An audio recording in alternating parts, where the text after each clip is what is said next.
The old tiebreaker coming up on Saturday. Kitch and Duff, presented by Everbowl. Kitch, what's your keys to a Purdue win on Saturday?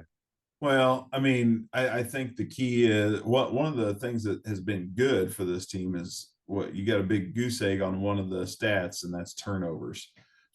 Purdue has not given up a turnover all year, and I think they have to keep that going. Now, the law of averages tells you you're going to probably have one at some point, but if they can keep that, keep it under one, so it's zero. But if you can keep that to one or under, and be able to overcome those if you get one, but it's that's going to be a big key is keep the ball in your possession. Again, last week I thought we did a lot better job than we did week one of getting first downs. I thought that they stayed on the field, they sustained drives. We were able to convert third downs. So first week one we were 2 of 12, I believe, on third downs. Week two, we were 9 of 16, I believe is what it was. I might be a little off on that, but much better on third down. And that extends drives, it sustains drives, it keeps your defense more fresh. It allows you to get points on the board by getting across midfield, either pinning them deep, get points on the board. It just turns a game when you can sustain drives and get first downs. That was a huge part of it. So I think that's another key to the game for sure is just to keep continuing to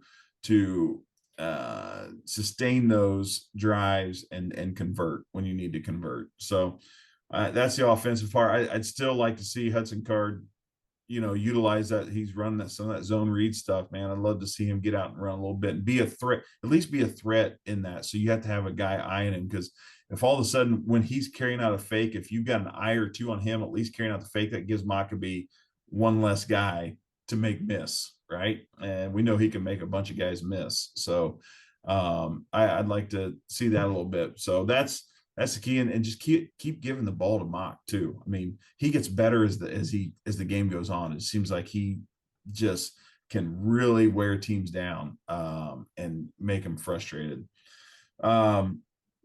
Defensively, you got to make Syracuse one-dimensional, so shutting down the run is going to be important. I know that they've thrown the ball really well the first 2 weeks, but if you can continue to stop the run, make them one-dimensional, they'll make mistakes passing, because we may get beat a time or two because of the way we play man, a lot of stuff, but I'll bet we make a few plays as well where we can tip a ball, get it up in the air, go make an interception. So I'd say defensively, if we can be +2 in this game on the turnover battle, where we get 2 turnovers to our 0, right, I think that'll be a huge key to the Boilermaker victory. And as always, what I've loved is, week one we were able to score on special teams. Special teams were solid again last week. So, anytime you can get a defensive score or a special team score, your chances of winning go way up.